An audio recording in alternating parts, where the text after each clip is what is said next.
할렐루야! 오늘도 예배로 하루를 시작하시는 모든 성도님들을 주님의 이름으로 환영하고 축복합니다.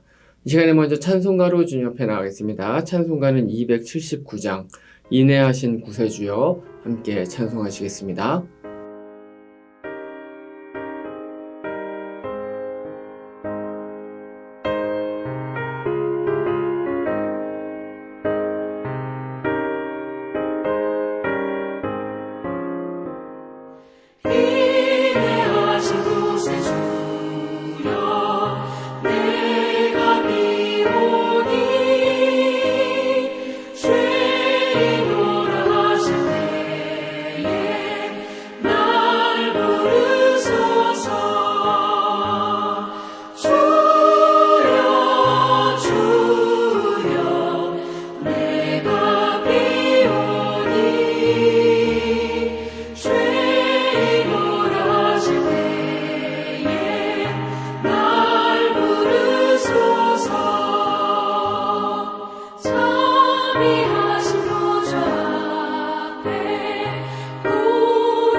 기도하시겠습니다. 여호와 하나님 너무나도 감사합니다.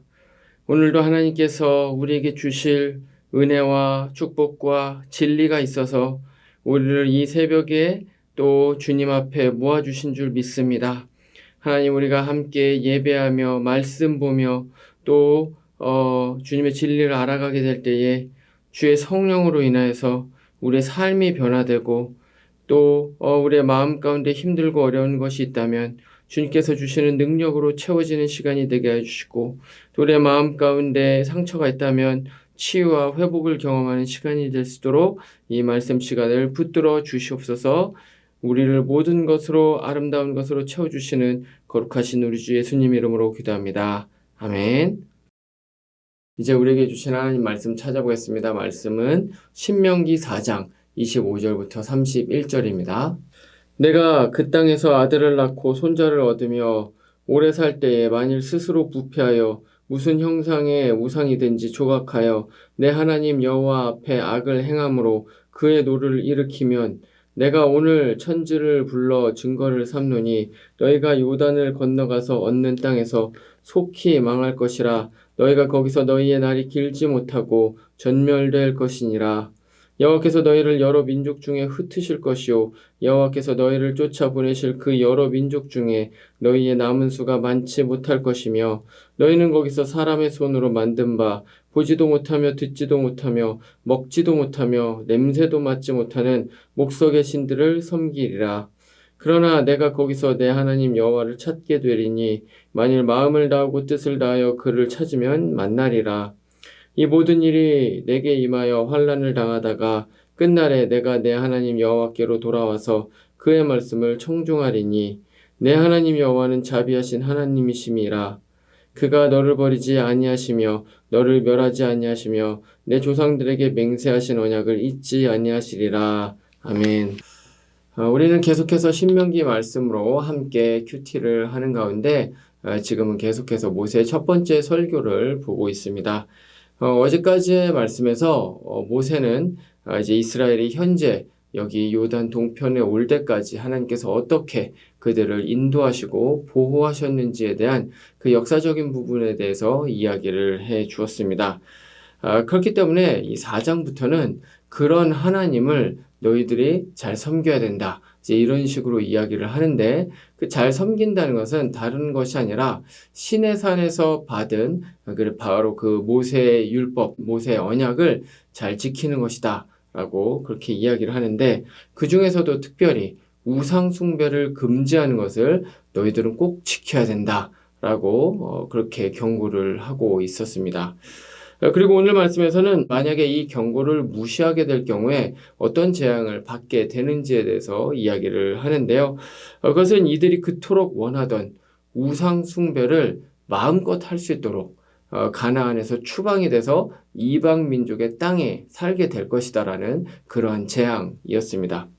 이 말씀을 통해서 우리가 첫 번째로 생각해 볼 것은 가나안은 그 자체로 천국이 아니었다는 것입니다. 물론 가나안은 12정탐꾼이 이미 이야기를 하고 또 보고를 했었던 것과 같이 젖과 꿀이 흐르는 정말 굉장히 비옥한 그러한 땅이었습니다. 이 이스라엘 백성들이 출애굽한 이후에 40년간 광야에서 살았죠. 광야는 정말 아무것도 없는 이제 그런 곳이었는데 그런 건조한 곳에 비하면 이곳은 굉장히 열매도 많이 맺히고 풍요롭게 살 수 있는 그러한 곳이 바로 가나안 땅이었다는 것이죠. 자, 그런데 문제가 있었습니다. 이 가나안 땅에는 그런 열매, 과실도 많이 맺을 수가 있었지만 또 그와 더불어서 무엇이 많았냐면 바로 우상 신들이 굉장히 많이 있었다는 것이죠. 광야에서는 주변에 이민족이 없었기 때문에 그런 어떤 우상 신들도 사실은 거의 찾아보기가 쉽지 않았었습니다. 하지만 지금 이제 들어가야 되는 이 가나안은 거의 뭐 우상의 백화점과 같은 그러한 곳이라고 생각을 해볼 수가 있습니다. 특히 이 인간의 모든 역사를 봤을 때 농사를 짓는 곳에서는 항상 이 풍요의 신, 농경의 신이 이제 있는데 이 성경에도 사실은 그 풍요의 신, 농경의 신이 나오죠. 바로 우리가 자주 보는 바알과 아세라입니다. 그래서 이런 것들을 이제 신으로 숭배하면 안 되었었다는 것이죠. 그렇기 때문에 이런 상황 가운데서 가나안의 그 풍요로움, 그 비옥함보다 훨씬 더 중요한 것은 사실은 하나님과의 관계, 하나님 안에 살아가는 것, 하나님의 백성답게 살아가는 것, 그것이 사실은 훨씬 더 중요했었던 것입니다. 다시 말하면 이스라엘이 누릴 복은 가나안의 풍요로움에 달려있는 것이 아니라 바로 그들의 여호와 하나님께 달려 있었다는 것이죠. 그러나 이스라엘은 이것을 몰랐습니다. 그렇기 때문에 더 많은 물질적 풍요를 얻기 위해서 우상 숭배, 특별히 이 바알과 아세라를 섬기는 일로 이제 나아가게 되었고, 결국 하나님께서 모세를 통해서 경고를 하신 것처럼 이들은 이제 가나안에서 추방이 돼서 이방 민족에게로 이제 끌려가게 되는 그러한 그 아수르와 바벨론에 의해 멸망을 당하는 그러한 일들을 겪게 되는 것이죠. 이것은 우리의 삶에서도 굉장히 중요한 메시지를 주는데요. 그것은 이것입니다. 이 세상은 마치 이 이스라엘 백성들이 가나안에서 얻을 수 있는 그런 물질적 부요에 초점을 맞춘 것과 같이 우리의 삶에서도 사실은 이 세상에 보이는 물질적 풍요와 부유에 시선을 맞추도록 그렇게 만든다는 것이죠. 왜 그럴까요? 거기에 복이 있다라고 그렇게 생각을 하기 때문에 그렇습니다. 하지만 우리 삶에서 정말로 중요한 것은 사실은 가나안의 풍요로움이 아니라 하나님과의 동행이라는 사실을 잊어서는 안 됩니다. 아무리 이 세상에서 젖과 꿀이 흐르는 그와 같은 비옥한 그러한 풍요로운 그러한 모든 것들을 추구하고 얻으면서 삶을 살아간다고 할지라도 만약에 하나님이 우리와 함께 하시지 않는다면 그 풍요로움은 사실 아무런 의미가 없다는 것이죠. 그렇기 때문에 우리는 이 세상을 살아가면서 우리의 삶의 진정으로 정말로 중요한 것, 복의 원천이 어떤 것이고 무엇인지에 대해서 날마다 고민하면서 삶을 살아가야 된다는 것입니다. 왜냐하면 그렇게 하지 않으면 우리의 주변에서 우리의 눈으로, 우리의 귀로 또 우리의 생각으로 침투하고 있는 바로 그 바알과 아세라와 같은 바로 만모니즘, 농경의 신, 부요의 신에게 우리가 시선을 빼앗길 수밖에 없기 때문인 것이죠. 가나안과 같이 풍요로운 이 땅에 살아가지만 사실 우리 가운데 가장 중요한 것은 눈에 보이지는 않지만 영원히 존재하시고 언제나 존재하시는 바로 그 여호와 하나님, 바로 그 여호와 하나님과의 관계가 가장 중요하다는 사실을 잊지 않으시는 모든 성도님들 되시기를 말씀으로 축원을 드립니다.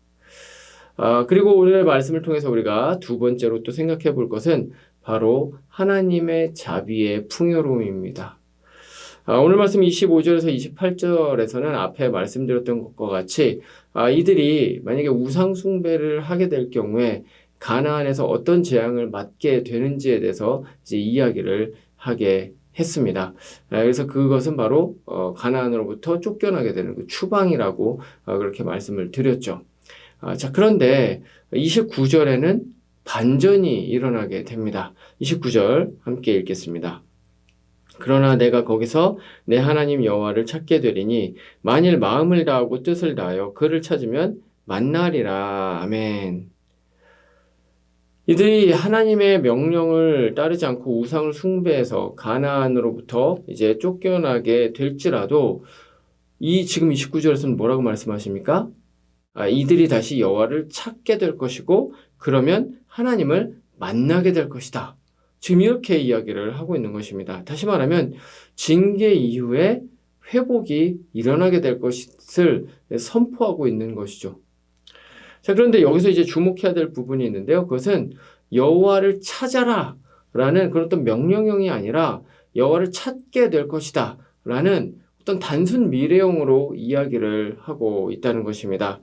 이건 다시 말하면 이스라엘이 자신들의 어떤 의지를 다해서 막 마음을 다해서 여호와를 막 찾기 위해서 노력을 한다라는 그러한 의미보다는 바로 하나님께서 이들을 다시 돌아오게 하시게 된다는 것이죠. 그게 이제 31절에 잘 기록이 되어 있는데요.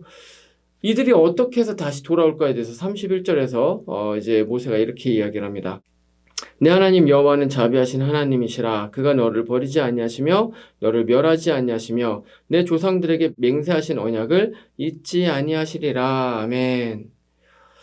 이스라엘이 다시 하나님을 찾고 하나님께로 돌아올 수 있는 이유는 그들이 거룩하고 선하고 능력 있고 자신들의 의지를 다해서 하나님을 찾기 때문이 아니라 뭐라고 이야기를 합니까? 오직 아브라함과 맺어주신 그의 조상인 아브라함으로부터 맺어주신 바로 그 언약 때문에 바로 그 언약의 근거에서 돌아올 수가 있게 될 것이다 라고 이야기를 하는 것이죠. 그러면 하나님께서 아브라함과 맺으신 언약은 무엇일까요? 그것이 이제 창세기 17장 7절과 8절에 기록되어 있는데요. 제가 읽어보겠습니다. 내가 내 언약을 너와 너 및 대대 후손 사이에 세워서 영원한 언약을 삼고 너와 내 후손의 하나님이 되리라. 내가 너와 내 후손에게 내가 거류하는 이 땅 곧 가나안 온 땅을 주어 영원한 기업이 되게 하고 나는 그들의 하나님이 되리라. 아멘. 바로 하나님이 아브라함 그리고 아브라함의 후손인 이 이스라엘의 하나님이 되고 그리고 이스라엘이 하나님의 백성이 될 수 있게 하겠다라는 것이 바로 하나님께서 이 창세기 17장에서 이미 맺으신 바로 그 언약이라는 것입니다. 그래서 비록 이스라엘이 죄악을 짓고 패역무도한 그러한 행위를 한다고 할지라도 하나님께서 이들에게 회초리로 징계를 하시지만 그럼에도 불구하고 그들을 완전히 버리시지는 않으시겠다는 것이죠. 바로 이 언약의 근거에서 가나안에서 쫓겨난 이 이스라엘 백성들이 다시 가나안으로 돌아올 수가 있게 되었다는 것입니다. 이것이 바로 하나님의 은혜이고 자비입니다. 만약에 제가 하나님이었다면 저는 이스라엘을 이렇게 회복시키지 않았을 것입니다. 내가 이렇게까지 너희들을 인도했는데, 내가 너희들을 40년 광야 생활 동안에 만나와 메추라기로 물로 내가 너희들을 이렇게 많이 먹이고 입히고 했는데, 내가 너희들이 이방 민족 강력한 민족들 아모리 족속들 이런 자들과 싸움을 하는데도 지지 않게 해줬는데 너희들이 감히 나의 그 은혜를 잊고 나를 배신해? 너네들은 끝이야. 저 같았으면 아마 이랬을 것입니다. 그런데 하나님은 그렇게 하지 않으셨다는 거죠. 어떻게 그게 가능했습니까? 바로 그분의 은혜와 자비가 끝이 없기 때문에 가능했다는 것입니다. 이와 같이 이 패역무도한 이스라엘조차도 하나님께서는 덮어주시고 회복시켜 주실 수 있을 정도로 은혜와 자비가 풍성하신 분이십니다. 그런데 사실은 이 하나님의 놀랍고 영원하고 끝이 없는 이 은혜와 자비는 우리에게 더 많이 임했습니다. 사도 바울이 로마서 5장 8절에서 이야기를 하는 것처럼 우리가 아직 죄인 되었을 때, 우리가 여전히 죄악을 짓고 어둠 가운데 살고 하나님을 미워하고 싫어하고 하나님을 배교하던 그 시기에 우리 성부 하나님께서는 그 아들을 이 땅 가운데로 보내주셨다는 것입니다.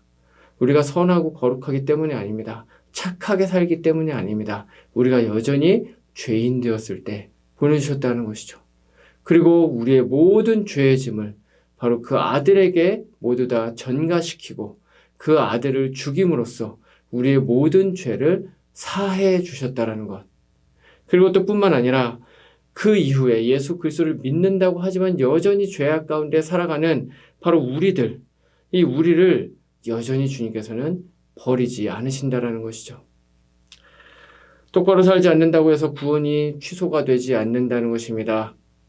유튜브에 나오는 어떤 유명한 신학자는 구원 열차에 올라탔는데 거기서 쫓겨날 수 있다라고 이야기를 하지만 사실은 그것은 하나님의 언약에 근거한 이야기가 아니라는 것이죠.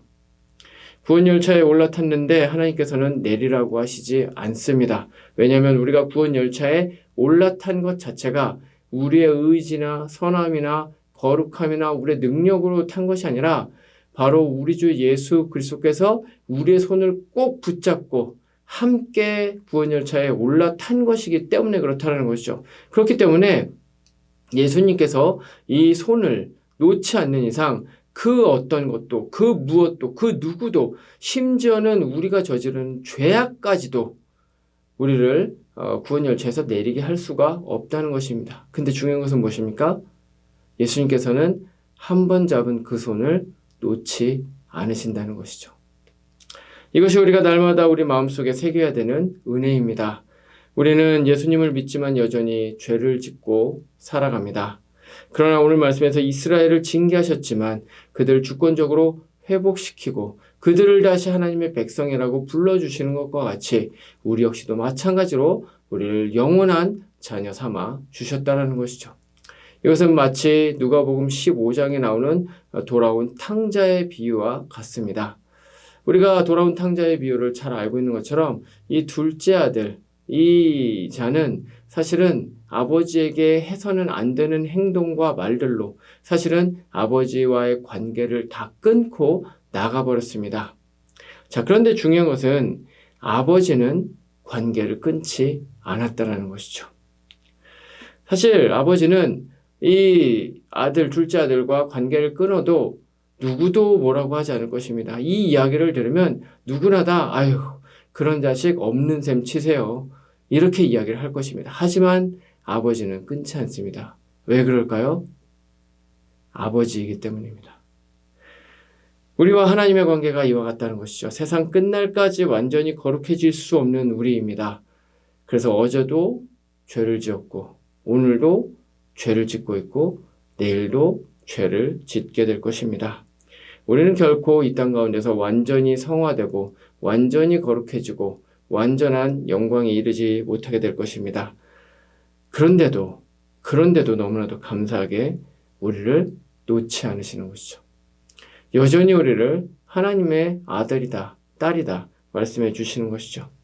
이것이 바로 끝없는 주님의 은혜이고 사랑이고 자비인 것입니다. 말씀을 마치겠습니다. 가나안 땅은 정말로 풍요로운 곳이었지만 그곳은 사실은 하나님과의 관계가 훨씬 더 중요했던 곳입니다. 그래서 가나안의 풍요로움은 하나님과의 관계가 제대로 서 있지 않으면 아무런 의미가 없었던 것입니다. 그래서 결국 우상을 숭배했었던 이스라엘 백성들은 가나안에서 추방될 수밖에 없었던 것이죠. 근데 그럼에도 불구하고 이 이스라엘은 가나안으로 다시 돌아올 수 있었는데 그 방법은 바로 하나님의 은혜와 자비, 바로 그것이었습니다. 그들의 능력으로 그들이 회개해서 그들이 하나님을 붙잡아서 그렇게 된 것이 아니라 하나님께서 이미 아브라함과 했었던 언약의 근거에서 그들에게 은혜를 베풀어 주셨기 때문에 여전히 죄악이 많음에도 불구하고 하나님께서는 그들을 다시 가나안 땅으로 돌아올 수 있게 해주시는 회복의 은혜를 주셨던 것이죠. 우리 역시도 마찬가지입니다. 날마다 하나님 앞에서 우리는 죄를 짓습니다. 우리가 여전히 하나님의 자녀라는 그러한 말을 들을 자격조차 없는 그러한 삶을 살아가고 있지만 근데 그럼에도 불구하고 우리를 그 하나님의 사랑으로부터 끊을 수 없는 바로 그 이유는 하나님의 은혜가 우리의 모든 죄악을 덮고도 남을 만큼 크고 광대하고 영원하기 때문입니다. 그렇기 때문에 우리가 매일매일 살아갈 때 우리는 날마다 이 은혜 앞으로 나아가야 됩니다. 오늘도 이 은혜 덕분에 내가 살아갑니다. 이 은혜에 내가 기대어서 삶을 살아갑니다. 바로 그렇게 기억하며 감사하며 나아가시는 모든 성도님들이 되시기를 말씀으로 축원드립니다. 기도하시겠습니다. 여호와 하나님 아버지 정말로 그렇습니다. 단 하루도 하나님의 은혜를 경험하지 못하면 저는 살 수가 없는 존재입니다. 예수님을 믿는다고 하지만 여전히 죄악 가운데서 삶을 살아가는 저입니다. 하나님, 그래서 주님의 은혜에 기댈 수밖에 없습니다. 주님의 은혜 날마다 하나님 새 힘을 불어주시고 새롭게 주님 앞에 나아갈 수 있도록 주님 나에게 은혜를 베풀어 주시고 무엇보다도 예수 그리스도 그분 안에 드러난 주님의 사랑과 그 은혜를 날마다 기억하게 하여 주시옵소서. 하나님, 오늘도 여러 가지 많은 기도의 제목으로 나온 모든 성도님들 위해 주님의 은혜와 축복이 덧입혀지고 무엇보다도 기도의 응답을 허락하여 주시는 귀하고 복된 시간 되기를 소원하며 거룩하신 예수님 이름으로 기도합니다. 아멘. 이제 개인의 기도 제목으로 기도하시겠습니다.